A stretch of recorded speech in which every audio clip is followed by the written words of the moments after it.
Now at 11, a quiet Manchester neighborhood has been rocked by violence. We have late-breaking details for you now. A man was found shot to death inside a running car and not far from the police station. Tonight, it's being investigated as a homicide. Plus, new developments after a shocking sight in North Branford. A man was caught on camera riding a dirt bike with a baby in his arms. Police say it wasn't just reckless, it was criminal. We'll tell you what happened after his first arrest and why some of the people in the community are furious. A local activist is hoping he can receive his diploma after 57 years. I'm Kay Pattyfoot in Hartford, and coming up here, what's being done about the situation. Breaking news now on Fox 61, Connecticut's news station. We begin with that breaking news we're following out of Manchester, where the death of a man found shot in a vehicle early this morning in a quiet residential neighborhood has now been ruled a homicide. Thanks for joining us here on the news at 11. I'm Sarah Sanchez. That information came in about an hour and a half ago from the chief medical examiner. Fox 61's Valerie Moravi has these breaking developments from Manchester Police Headquarters. Valerie. Yeah, there were a lot of questions surrounding the death of 24-year-old Jordan Patterson of Windsor Locks after he was found inside the running vehicle just less than 2 miles from Manchester Police Department. Now, some of those questions have been answered after our team reached out to the chief medical examiner. Officers found him in the driver's seat of the vehicle that was idling near Irvin and Woodland Streets just before 4 o'clock Tuesday morning. According to the office of the chief medical examiner, Patterson suffered multiple gunshot wounds to the torso. Police tried to resuscitate him, but they couldn't, and he was pronounced dead on the scene. The chief medical examiner is now ruling Patterson's death as a homicide. Now, neighbors I spoke with tell me they didn't hear any gunshots this morning, but a woman I spoke with off camera tells me she was scared to even leave the house to take her son to school after she heard the news. She tells me this is a friendly community where everyone knows each other, and incidents like this just don't happen. Again, no arrests have been made at this moment, but this is an active investigation. If you have any information regarding this incident, you're asked to contact Manchester Police Department. For now in Manchester, Valerie Moravi, Fox 61. Thank you, Valerie. Well, new tonight, we're hearing from the mayor of Middletown after his announcement today that he would be resigning from his position next month. Mayor Ben Florsheim penned a letter to the community thanking everyone for the chance to work for and to lead the city for the last 5.5 years. Mayor Florsheim has served Middletown since 2019. At the time he was elected, he was the youngest mayor ever to be elected to the city.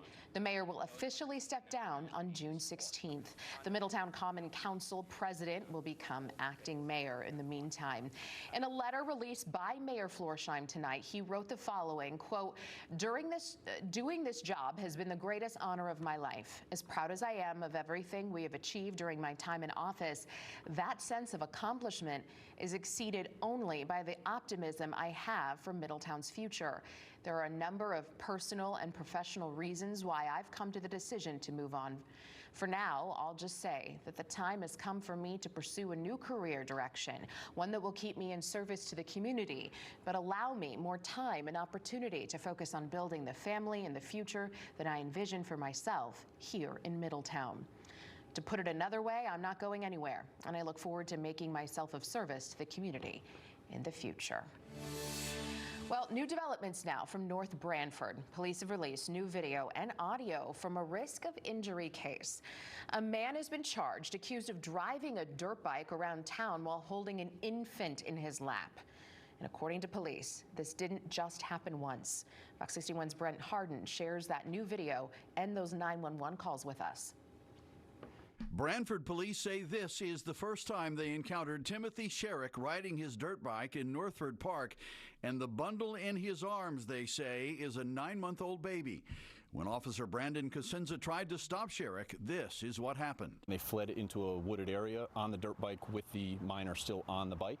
We identified the person through previous incidences, and we were able to identify him that way and submit an arrest warrant. Cosenza says they tracked down Sherrick, confiscated his dirt bike, and charged him with reckless endangerment, criminal trespass, risk of injury to a minor, and interfering with an officer.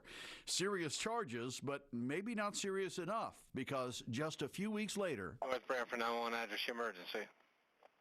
Hi. There's two guys riding around at North Branford Park on some little motorbikes. Okay. North Branford Park. They have like a little child with them, like a baby, and they're just riding around. I was just driving down Hillside View Road in Northford, and there's a guy with a baby on a motorcycle. A motorcycle or a dirt bike? It's a little motorcycle. Police say Sherrick was back in the saddle with the same little passenger. Sherrick was once again arrested and his dirt bike taken away, but this second time he was only charged with risk of injury to a minor. Due to the previous incident, we were able to quickly identify who it was based off of the description, and we responded to that person's residence. That's not sitting well with people on social media who started calling for child protection agencies to get involved. One poster wrote on Facebook, quote, "Take the child away before there's a funeral." And police agree. Officer Consenza says DCF was notified immediately about both incidents. All cases that we handle will follow the correct protocol, contact DCF, and make sure that all agencies that need to be notified are aware of what's going on. That was Brent Harden reporting for us. Court records show Sherrick has not yet entered a plea for those charges. He's scheduled to return to court next Tuesday. And we have new details tonight in a deadly shooting in New Haven. Police have made an arrest in the murder of 16-year-old Malik Sweets. Officers responded to reports of gunfire on Newhall Street in January of 2024. They found Sweets on the sidewalk. He had been shot. He died at the hospital. After a months-long investigation, though, police have arrested 21-year-old Gabriel Frazier of Waterbury. He's charged with murder and illegally carrying a pistol. His bond is set at $2 million. City leaders and Sweets' family are expected to speak about the arrest tomorrow. Right now, the Groton Police Department's investigating a massive overnight fire that tore through the main office of the flagship Inn and Suites. Flames broke out around 1 in the morning, with police reporting propane tanks exploding behind the building. Officers quickly evacuated people from the building. More than a dozen fire departments also responded. There were no injuries reported, but the main building does have a lot of damages. It has been declared uninhabitable. The Red Cross is helping displace guests, and the cause of the fire is still under investigation. Anyone who has information about what happened is asked to contact Groton Police. The man convicted of attacking an older woman in Windsor Locks in 2022 will serve 9 years behind bars. Alexander Russell was sentenced last month. He was found guilty in March of assaulting an elderly person and reckless endangerment. Back in October of 2022, police say the woman was going for a morning walk on Old County Road just before 10 in the morning. It's reported Russell punched her in the back of the head. She fell to the ground, hit her head, and fractured some of her fingers. We're told the two did not even know each other. Also new tonight, Connecticut's clean energy sector is booming after contributing more than $7 billion to the state's economy in 2023.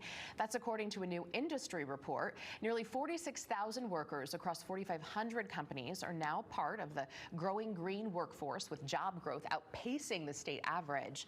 Energy efficiency led the way, driving most of the employment gains. Officials say while the outlook is strong, challenges are still remaining in filling skilled labor roles and increasing diversity. New here at 11, the Connecticut House of Representatives approved a key agreement that will provide pay raises for Connecticut State Police.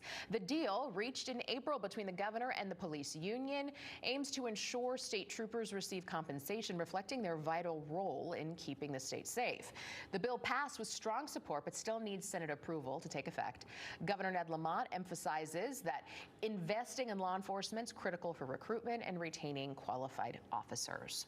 And a bill meant to strengthen job protections for Connecticut's tenured teachers is one step closer to becoming law.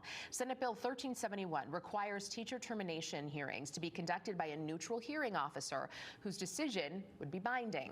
The bill also sets a just cause standard, which means teachers could only be fired for serious misconduct. Supporters say it ensures fairness and shields educators from politically motivated firings. The bill now heads to the House for a vote. The motion on the floor is that the Hartford Board of Education grant Mr. Gerald Mike Fothergill an honorary diploma from the Hartford Public Schools. All those in favor signify by saying aye. Aye. Nays, better not be. Abstentions? All right, the ayes have it. The motion moves. Well, a Hartford man is finally getting his diploma more than a half century after his high school days. The Board of Education you saw there voted tonight to award him that long overdue high school diploma. The reason, though, that he didn't get one dates back to the late 1960s, at a time when civil rights were at the forefront and the news of Martin Luther King Jr.'s assassination struck the community particularly hard. Fox 61's Kay Pattyfoot has the rest of his story. It's been 57 years since Gerald Fothergill was a student at Hartford Public High School. When Martin Luther King Jr. was assassinated in 1968, he, along with over 200 students, walked out of school the very next day. He says the following week, when he came to school, he and 7 other students were expelled, and he never received his diploma. Tuesday was a special day. Motion that the Hartford Board of Education grant Mr. Gerald Mike Fothergill an honorary diploma from the Hartford Public Schools. More than half a century in the making. All those in favor signify by saying aye. Aye. After 57 years, the Hartford Board of Education voted to give Gerald Fothergill an honorary diploma from Hartford Public High School. He says this has been a long time coming. Really appreciate that so much. It talks of my people in our community, which is the board, but they recognize the achievements of people that have come through their school. In 1968, Fothergill was expelled after he and hundreds of students walked out of school the day after Martin Luther King Jr. was assassinated. There was no planning. We weren't in communication with each other the night before or that morning. This was spontaneous. So when we walked, we got to Fountain Avenue, a police escort showed up and escorted us downtown to City Hall. There was a lot of you guys. Over 250 left, and various other ethnic groups left right with us. While he's grateful for this diploma, he still has questions regarding his expulsion. Now, if the entire school, most of the school walked, and then they released all the students, then why call us in and blame us for causing what they called a riot when there was a peaceful demonstration? Do you think your race and your role with Black Panther at the time may have played a part? It had a lot to do with it because they only isolated certain students. If this was a case of all of us being guilty, then everyone that walked out was guilty. And they should have, and this is, Weaver walked, Buckley walked, and Hopper High Annex walked. Hopper High was the only ones that persecuted few of their students, so we feel like it had to be personal. The Board of Ed also voted to allow Fothergill to walk at graduation with the class of 2025. Hartford Public High School graduates at Trinity Health Stadium on June 12th. In Hartford, Kay Pattyfoot, Fox 61. Oh, that's such good news to hear. All right, thank you, Kay. A funding boost for Hartford Public Schools. Millions of dollars aimed at saving key programs, but some say it's just not enough. Still ahead, we'll tell you what the mayor is promising and why educators say students are still being left behind. Rachel.